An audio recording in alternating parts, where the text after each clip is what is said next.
afternoon, or good evening, my beautiful hot messes. My name is Mistress Lavender, and today I'm reading Rich AF by Vivian 2. I'm on page 271. Before we begin, make sure to like, comment, and subscribe, and turn your post notifications on. Let's begin. You can get a bit ahead of these life changes by estimating, again, conservatively to start. If you highlight your projected annual expenses and lowball your expected investment returns, you're planning for the worst, but will in all likelihood get something better than the most dire situation when all shakes out. But but the best approach here is to treat your FU number like your budget and give it that periodic true up. Reevaluate what you want out of life, what you need to stay stable, and what that's all going to cost, and recalculate your number accordingly. Do this whenever you have a major life change, marriage, kids, new job, or at least once a year. Easy rule: review your FU number whenever you're reevaluating your health insurance, whether it's for a qualifying event or just your annual confirmation of coverage. And even with the numbers defined, keep a flexible attitude. For me, I feel very, very fortunate that I love my job, I love my work, and I wake up every day legit stoked to get to whatever's on my list. I'm not jonesing to retire basically ever. Still, my partner and I sat down for an honest conversation about what our FU number would be. Basically, if we want to have 2 kids, pay for them to get the best education possible, have a beautiful primary residence, and one, maybe 2 vacation homes. What are we talking here? Well, we figured that to be really super on the safe side, we need about 1 million annually. So our FU number is sitting at 25 million.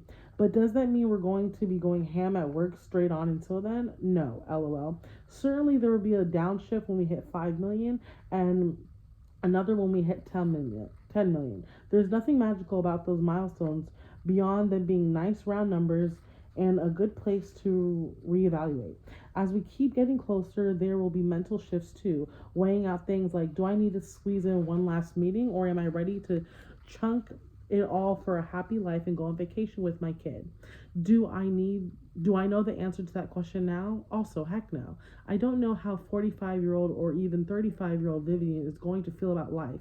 And I'm fine with that, because these questions, pauses, and reflections, they aren't things you do once. They're practice you're going to do basically from now on. TLDR, the math behind the FU number is simple, but it's also not set it and forget it. You want to constantly check in with what you're getting out of your life situation and whether your money is going to get you the most valuable possible. Okay, money management to-dos for chapter 6. Check 1. Check out your credit report. You can check your full report, not just your score, for free at annualcreditreport.com. Pull yours and review for anything that looks shady or wrong, and contact the credit bureau if you see something. Rank your debts and figure out a repayment plan that makes sense for you, either snowball or avalanche method. You can use the Rich BFF debt calculator spreadsheet to make the calculations automatic. Find it at richaf.club. Look over your most recently filed tax return. If you use software like TurboTax or the full PDF or printout of the IRS forms, not just their dashboard summary, and look from where your income, above the line deductions, standard or itemized deductions, and total tax bill are listed and calculated. Just get yourself familiar with all the different aspects of how much you're paying in taxes and why.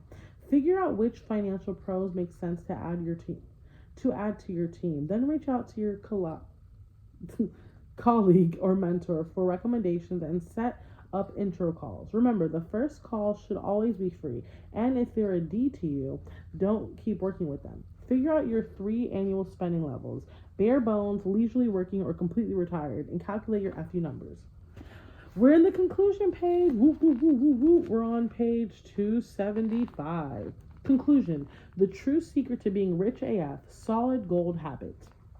When I was applying to college, my dad told me I was not allowed to complete the FAFSA, the free application for federal student aid. Not because my family was ultra wealthy or anything. We were solidly middle class. My parents had big expectations for me in college, and loans would have made the massive education bill a lot easier to stomach.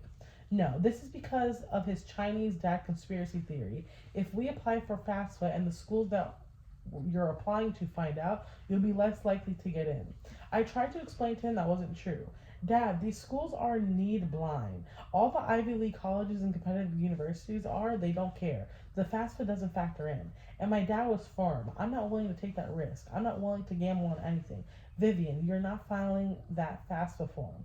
I low-key panicked. Coming from a home with Chinese immigrant parents, it was so ingrained in me that I was going to live that American dream and attend the top tier caliber school and make something of myself. And now that same mentality was expecting me to manage that without loans. All I could think was, how are we going to afford this? Even though my dad's conspiracy theory about the FAFSA affecting my admission chances is definitely not true, my top choice was need blind.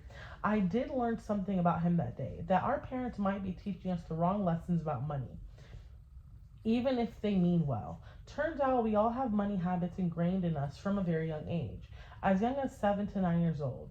We learn about money the same way we learn to speak, communicate, to eat, to do anything, by watching, mimicking, and general osmosis.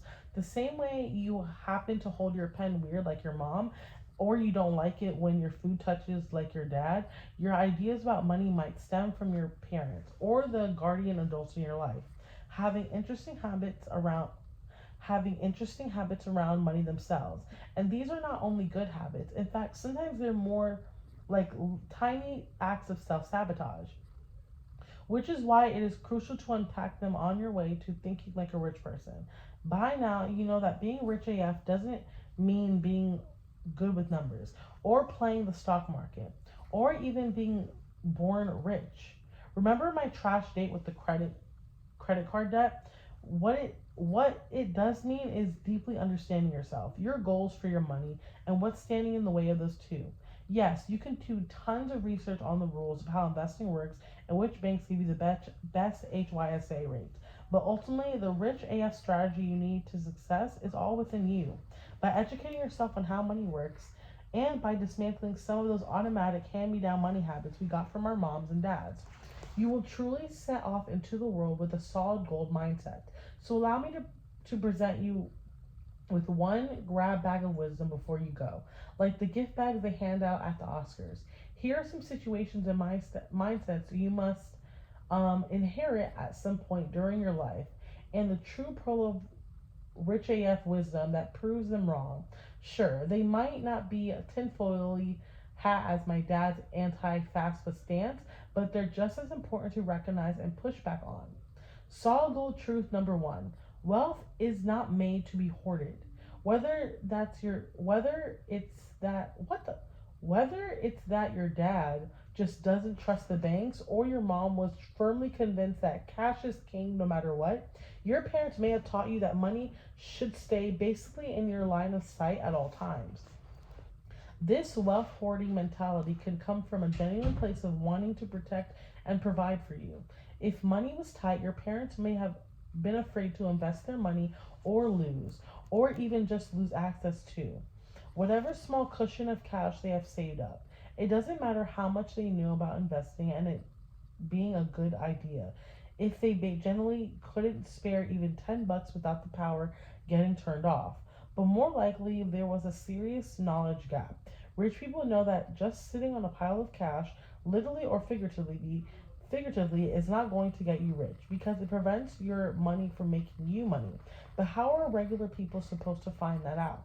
Your family may have been wary of investing their money or using a bank due to fear of fraud or being scammed because they weren't aware. For example, deposit that deposits are FDIC assured, aka backed by the government, or that they are lower risk investment options that just buying a single company's stock.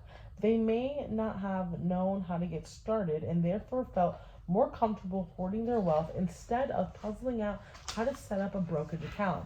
They may have assumed all investing is either playing the stock market or giving 20 grand to Uncle Tommy's friend to get his new restaurant off the ground, or not unreasonable, been like, nah, I'm out. Okay, I'm stopping here at page 278, but I'm gonna continue later on. Again, my name is Mistress Lavender. I'm reading Rich AF by Vivian 2. And again, make sure to like, comment, and subscribe, and turn your post notifications on. Maybe later today I'll finish it because I'm literally almost done, and I'm so excited to read my next book as well. I love reading every day, and I love you guys for taking this journey with me. Bye. I'll see you next episode.